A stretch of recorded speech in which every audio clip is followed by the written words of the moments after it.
अस्सलाम वालेकुम बच्चों, कल हमने पढ़ा था कीज़। ठीक है, तो आज हमारा जो नेक्स्ट टॉपिक है वो है uses of index in FMS and DBMS. ठीक है, FMS means file management system and DBS means, ये तो आपको पता होना चाहिए, DBMS means database management system. ठीक है, तो फाइल मैनेजमेंट सिस्टम में हमने पढ़ा था कि इंडेक्स को कैसे यूज़ करते हैं। ठीक है, ये हमने पढ़ा था ना कि इंडेक्सेस जो हैं, इंडेक्सेस हम पहले भी पढ़ चुके हैं। इंडेक्सेस क्या होते हैं, हमने तीन तरह की आपने पढ़े थे, एक रैंडम होता है, एक सिक्वेंशियल होता है और एक इंडेक्स होता है। ठीक है, तो ये हमने फर्स्ट चैप्टर में पढ़ा था। तो इंडेक्स में क्या होता है कि आप क्या करते हैं कि आपके पास कोई ऐसी वैल्यूज़ होती हैं जो कि आप सही तरह से वैसे स्टोर नहीं कर सकते।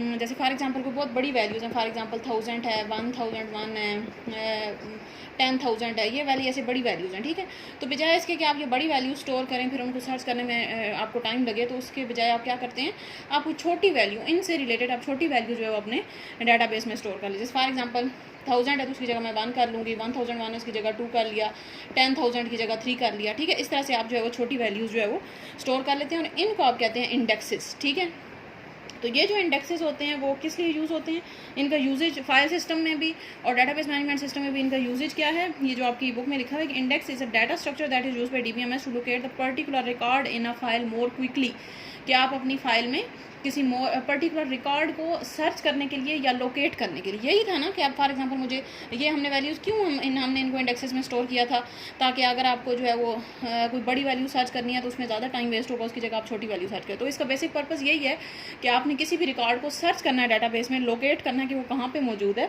तो उसके लिए हम क्या यूज़ करते हैं, इंडेक्सेस यूज़ करते हैं। ठीक है, तो इसका यूजेज यही है जो हम पहले पढ़ चुके हैं। ठीक है, ये टॉपिक कोई नया नहीं है, बिल्कुल सारी चीज़ें वही हैं जो हमने पीछे पढ़ी थी।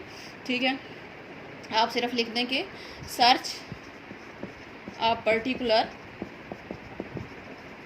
रिकॉर्ड इन डाटाबेस, कि आप डाटाबेस में आप कोई भी पर्टिकुलर रिकॉर्ड सर्च करने के लिए आप उसको यूज़ करते हैं। ठीक है, और use to speed up the sorting and searching process. Speed up होता है क्योंकि ये वाला हमने पढ़ा था कि ये वाला जो अगर मुझे ये लंबे रिकॉर्ड सर्च करने पड़ेंगे तो मुझे उसमें टाइम लगेगा, मेरा टाइम वेस्ट होगा। ठीक है, तो उसके बजाय हम क्या करते हैं, इंडेक्सेस यूज़ कर देते हैं, तो ज़ाहिर है आपकी जो स्पीड होती है वो स्पीड अप सर्चिंग प्रोसेस का, आपका जो सर्चिंग प्रोसेस होता है वो स्पीड अप हो जाता है, यानी कि तेज़ हो जाता है। ठीक हो गया।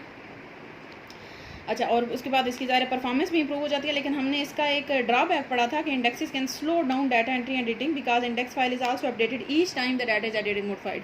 यानी कि एक तो आपकी स्पेस वेस्ट होती है, ये हमने इसका डिसएडवांटेज एक पढ़ा था। जो आखिरी लाइन है ये भी आप इसमें मेंशन कर देंगे। ठीक है, बस 2-3 लाइनें आपने लिखनी है कि किस लिए यूज़ होता है। Search a particular record speed up कर देता है आपकी सर्चिंग प्रोसेस को, लेकिन इसमें क्या होता है कि आपकी जो एडिटिंग होती है या जो डाटा एंट्री होती है वो स्लो हो जाती है, क्योंकि एक तो आपको ये डाटा एंटर करना है, साथ आपको उसका इंडेक्स टेबल भी बनाना पड़ेगा हर बारी। ठीक है, तो इसको हम कहते हैं कि आपका जो ये जो रिकॉर्ड होता है या डाटा एंट्री होती है वो हमारे पास यहाँ पे स्लो हो जाती है। ठीक है, तो ये एक छोटा सा था टॉपिक आपका। नेक्स्ट हमारा भी टॉपिक है right short notes on forming user और एंड यूज़र। ये भी हम पीछे पढ़ चुके हैं, एंड यूज़र या यूज़र सिर्फ, ये हम किसको कहते हैं, एंड यूज़र या यूज़र, हम उस बंदे को कहते हैं जो कि आपका डाटाबेस यूज़ कर रहा है। जैसे हमने पहले भी मैंने आपको बताया, जैसे फॉर एग्जांपल अब व्हाट्सएप है तो सामने जो चीज़ आपको नज़र आ रही है वो आप यूज़ कर रहे हैं, तो आप उसके एंड यूज़र हैं। ठीक है, ऐसे ही फॉर एग्जांपल कोई गेम है तो आप कोई गेम खेल रहे हैं, तो वो जो सामने आपको जो चीज़ नज़र आ रही होगी वो हमारे पास, इसका मतलब है कि वो हम जो जिस चीज़ से डायरेक्टली इंटरेक्ट कर रहे हैं उस सिस्टम के साथ, हम एंड यूज़र हैं। यानी कि उसके पीछे जो टेक्निकलिटीज़ हैं वो बनना कैसे है, उसमें कोडिंग कैसी हुई है, प्रोग्रामिंग क्या है, क्या क्या टूल्स यूज़ हैं, सॉफ्टवेयर कौन से यूज़ हैं, हमें उनसे कोई गर्ज नहीं है। हमें सिर्फ ये है कि सामने जो चीज़ हमें नज़र आ रही है वो हमारे लिए जो है वो सॉफ्टवेयर है। ठीक है, दूसरी तरह डाटाबेस का भी एंड यूज़र, जैसे फॉर एग्जांपल हॉस्पिटल का डाटाबेस बनाया है, तो अब वो बनाया तो आपने, फॉर एग्जांपल जो आप बनाने वाले हैं, आप यूज़र नहीं होंगे उसके, यूज़र वो होंगे जिन्होंने उसको यूज़ करना है। यानी कि हॉस्पिटल में जहाँ पे वो यूज़ हो रहा है, जहाँ पे वो डॉक्टर यूज़ कर रहा है या उनका कोई क्लैरिकल स्टाफ यूज़ कर रहा है, तो वो उसके एंड यूज़र होंगे। ठीक है, तो एंड यूज़र वो पर्सन होता है, एंड यूज़र भी उसको कहते हैं और सिर्फ यूज़र भी कहते हैं, तो वो पर्सन जो कि आपके डाटाबेस से डायरेक्टली इंटरेक्ट करता है। ठीक है, तो इसकी डेफिनेशन यही होगी, the person who directly interact with the database they use the database without technical knowledge of database. यानी कि उनको टेक्निकल नॉलेज की कोई ज़रूरत नहीं होती, उनको सिर्फ जो है वो आप बता दें कि ये ऐसे ऐसे यूज़ करें। जैसे आपको मोबाइल दे दिया कि आपको मैसेज करना सिखा देंगे, यहाँ से आप मैसेज पे क्लिक करेंगे, ओपन करें, आपका जो है वो उसके बाद मैसेज टाइप करें, सेंड पे क्लिक करें, सेंड हो गया। तो अब ये आप एंड यूज़र हैं, आपको सिर्फ इतना नॉलेज चाहिए, लेकिन उसके पीछे अब मैसेज सेंड कैसे हो रहा है, उसके बाद वो कैसे एक बंदे से दूसरे बंदे तक कॉन्टैक्ट हो रहा है, आपका मैसेज फिर इनबॉक्स में कैसे आ गया, सेंड आइटम में कैसे आ गया, आपको इससे कोई गर्ज नहीं है। ठीक है, तो इस वजह से एंड यूज़र उस बंदे को कहते हैं, जो कि सिर्फ आपके सिस्टम के साथ डायरेक्टली इंटरेक्ट करता है, ठीक है, और आपके टेक्निकल नॉलेज की कोई ज़रूरत नहीं होती, ठीक है। अब जो सेकंड है हमारे पास डाटा एडमिनिस्ट्रेटर। सेकंड हमारे पास कौन होता है? ये सारे जो है वो पर्सन है जो कि डाटाबेस के साथ इंटरेक्ट करते हैं, ठीक है। पहले हमने एंड यूज़र पढ़ा, अब दूसरा है डाटा एडमिनिस्ट्रेटर। डाटा एडमिनिस्ट्रेटर का क्या मतलब? एडमिनिस्ट्रेटर कौन होता है? Administrator is a person who is responsible for entire data of an organization. ये अब याद रखना, ये डाटा बेस नहीं है, ये डाटा है, ठीक है। तो डाटा एडमिनिस्ट्रेटर वो होगा जो कि पूरी डाटा की रिस्पॉन्सिबिलिटी जिसके ऊपर होगी। अब डाटा में क्या क्या चीज़ें आती हैं हम पहले पढ़ चुके हैं कि जैसे फॉर एग्जांपल स्टूडेंट, कॉलेज का सिस्टम है तो उसमें स्टूडेंट्स का डाटा आ जाएगा, स्टूडेंट का नेम, रोल नंबर, स्टूडेंट के बारे में हर चीज़ वो डाटा आ जाएगा, को टीचर्स का डाटा आ जाएगा, ठीक है। तो वो हमारे पास डाटा एडमिनिस्ट्रेटर वो पर्सन होगा जो कि उस सारे ऑर्गेनाइजेशन के डाटा को डील कर रहा है। अब ऑर्गेनाइजेशन कोई भी हो सकती है, हॉस्पिटल में है तो हॉस्पिटल में पेशेंट्स का हो जाएगा डाटा, डॉक्टर्स का हो जाएगा, किसी बैंक में है तो वहाँ पे मैनेजर का हो जाएगा, कस्टमर्स का हो जाएगा, अकाउंट्स का हो जाएगा, ठीक है। तो वो डिफरेंट होता है हर किसी के लिए, ठीक है। तो डाटा एडमिनिस्ट्रेटर वो पर्सन होगा जो कि रिस्पॉन्सिबल होगा आपके ऑर्गेनाइजेशन के पूरे डाटा के लिए, ठीक है। रिस्पॉन्सिबल फॉर, अब रिस्पॉन्सिबल का क्या मतलब है कि वो उसमें कोई भी चेंज करना है, उसमें कोई नई चीज़ डालनी है, निकालनी है, हर चीज़ की जिम्मेदारी उस बंदे के ऊपर होगी, ठीक है। और ये एक जॉब होती है, ठीक है। आप अक्सर वो देखें अखबार अगर देखते हैं उसमें जॉब्स आई होती हैं, तो ये डाटा एडमिनिस्ट्रेटर की एक जॉब होती है। जिस बंदे ने ये डाटाबेस में मास्टर्स किया हुआ होता है, यानी कि डाटाबेस को प्रॉपर तरीके से पढ़ा हुआ होता है। अभी तो सिर्फ आपकी इनिशियल है ना, आप सिर्फ स्टार्टिंग पढ़ रहे हैं, बेसिक्स पढ़ रहे हैं। तो मास्टर्स अगर आप इसी सब्जेक्ट में करते हैं तो फिर आप इस फील्ड में जाके जॉब भी कर सकते हैं डाटा एडमिनिस्ट्रेटर की, ठीक है। अच्छा, responsible for data of entire an organization, entire organization, ठीक है, पूरी ऑर्गेनाइजेशन के डाटा का रिस्पॉन्सिबल होता है। अब आगे है कि he normally develops overall functionalities, ठीक है। He controls and manages the whole database, establishes data standards, यानी कि हर काम जो डाटा से रिलेटेड है वो सारे इसने करने हैं। Communicates with the user when necessary, should participate in developing data dictionary and preparing documentation, conducts user training, ठीक है। तो ये सारे इसके आगे जितनी ये सारी लाइनें लिखी हुई हैं ना, ये सारे इसके काम हैं। तो इसमें से आप बेशक 2-3 आप याद कर लेंगे कि फॉर एग्जांपल आप ये ओवरऑल फंक्शनैलिटी उसकी डेवलप करता है, डाटा डिक्शनरी बनाता है, रिक्वायरमेंट्स बनाता है, इसके अलावा उसमें डाटा में कोई चेंज करना है, उसमें उसको मॉनिटर करना है। तो ये सारे आगे उसके काम लिखे हुए हैं, एक एक आप बेशक इनको पॉइंट्स में भी बना के लिख सकते हैं कि डाटा एडमिनिस्ट्रेटर के क्या क्या टास्क होते हैं।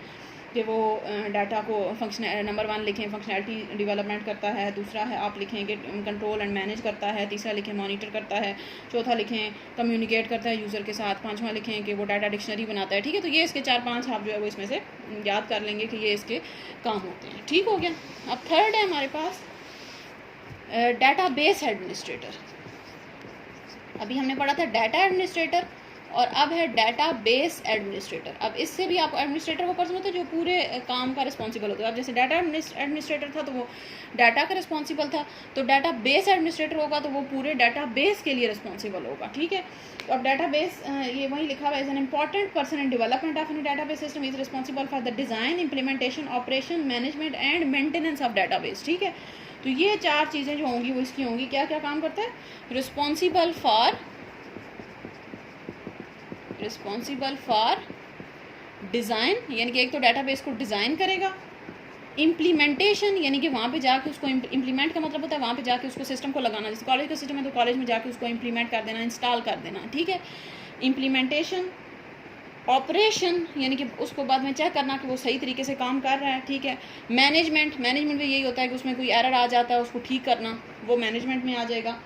एंड मेंटेनेंस भी यही चीज़ है कि आप जो है वो साथ साथ उसको देखते रहें कि उसमें कोई मसला तो नहीं है। मेंटेनेंस ऑफ डाटाबेस, ठीक है। तो ये हमारे पास डाटाबेस एडमिनिस्ट्रेटर के काम है कि वो रिस्पॉन्सिबल होता है डिज़ाइन करने, डाटाबेस को डिज़ाइन करता है, इम्प्लीमेंट करता है, ऑपरेट करता है, मैनेज करता है एंड मेंटेन करता है। तो ये 5 चीज़ें जो आपने लाजमी मेंशन करनी है कि ये हमारे पास जो है वो डाटाबेस एडमिनिस्ट्रेटर के काम है।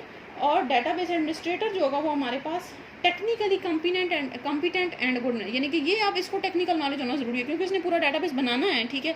तो जब तक इसको टेक्निकल नॉलेज नहीं होगा, जैसे एंड यूज़र का उसने सिर्फ यूज़ करना है, तो उसको इन टेक्निकलिटी से कोई मतलब नहीं है कि कैसे बनाया गया आपका डाटाबेस, इसमें क्या क्या चीज़ें यूज़ हुई हैं, कौन सा सॉफ्टवेयर यूज़ हुआ है, वो उससे कोई गर्ज नहीं। लेकिन अब डाटाबेस एडमिनिस्ट्रेटर ने तो उसको बनाना है, तो वो हमारे पास ऐसा बंदा होना चाहिए। ये भी हमारे पास एक जॉब होती है, ठीक है ना, ये भी लोग होते हैं, जॉब स्पेशल एक जॉब आती है, हर कंपनी में होती है डाटाबेस एडमिनिस्ट्रेटर। जैसे नादरा के ऑफिस हैं, हॉस्पिटल्स में हैं, काफ़ी जगहों पे जहाँ पे डाटाबेस यूज़ हो रहा है। डाटाबेस आपको पता है कहीं भी यूज़ हो सकता है, हमने अभी इतनी एग्जांपल्स की हैं। स्कूलों में यूज़ हो सकता है, कॉलेज में हो सकता है, बैंक्स में हो सकता है, किसी बेकरी में, किसी मेडिकल स्टोर में, हर जगह पे बनाया जा सकता है। तो वो जो बंदा बनाएगा इसको, उसको हम कहेंगे डाटाबेस एडमिनिस्ट्रेटर, ठीक है।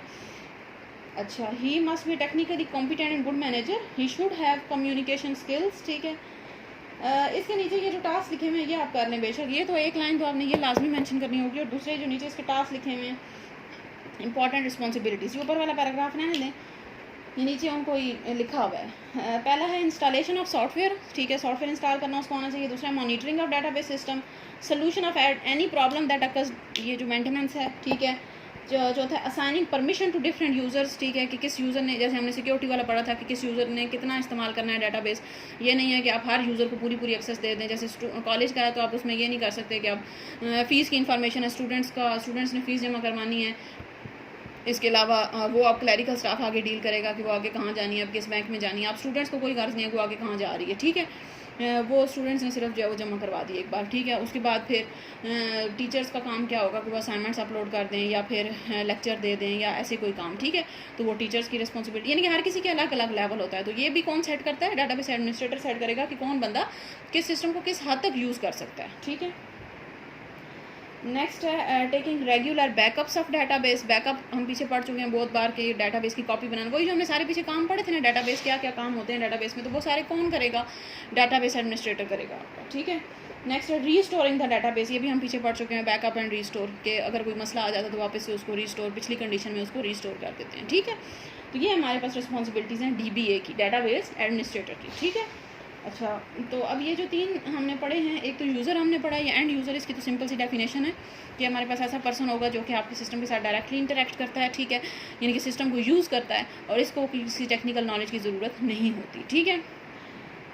नेक्स्ट है डाटा एडमिनिस्ट्रेटर, वो कौन होगा? जो कि आपके पूरे डाटा को मैनेज करता है, ठीक है, यानी कि सिस्टम के अंदर डाटा को मॉनिटर करना, डाटा डिक्शनरी बनाना, डाटा की फंक्शनलिटीज चेक करना, रिक्वायरमेंट चेक करना, स्टैंडर्ड्स बनाना। तो ये 4-5 इसमें से पॉइंट्स आप याद करेंगे और उनको पॉइंट्स में लिखेंगे आप, ठीक है ना। ये आप याद करने वाली चीज़ें, इसमें इतना ही समझाने वाला था, ठीक है। और नेक्स्ट डाटाबेस एडमिनिस्ट्रेटर, वो कौन होगा? जो आपके पूरे सिस्टम की डाटाबेस की ये 5 काम करता है। डाटाबेस को डिज़ाइन करता है, इंप्लीमेंट करता है, ऑपरेट करता है, मैनेज करता है एंड मेंटेन करता है। और उसके बाद इसके नीचे ये 4-5 टास्क दिए हमें कि वो सॉफ्टवेयर इंस्टॉल करेगा, अगर कोई प्रॉब्लम आ जाता है उसको ठीक करेगा, मॉनिटर करेगा, सिक्योरिटी लेवल सेट करेगा, बैकअप करेगा, रीस्टोर करेगा, ठीक है। तो ये 4-5, यानी कि दोनों में आप जो है वो 4-5 पॉइंट, दोनों की रिस्पॉन्सिबिलिटीज़ आप पॉइंट्स बना के उसको लिखेंगे। और ये भी हमारे पास शॉर्ट क्वेश्चन में अक्सर आता होता है कि रिस्पॉन्सिबिलिटीज़ ऑफ डाटाबेस एडमिनिस्ट्रेटर लिखें या रिस्पॉन्सिबिलिटीज़ ऑफ डाटा एडमिनिस्ट्रेटर लिखें, ठीक है, या हु इज़ एंड यूज़र, ये भी आप क्वेश्चन आ सकता है। तो ये तीनों जो है वो इंपॉर्टेंट चीज़ें आपको अच्छी तरीके से आनी चाहिए, ठीक है। अच्छा, नेक्स्ट है हमारे पास छोटा सा टॉपिक है, discuss the data manipulation in database management system. कि डाटा मैनिपुलेशन क्या होती है? मैनिपुलेट करने का असल में मतलब होता है चेंज करना, ठीक है।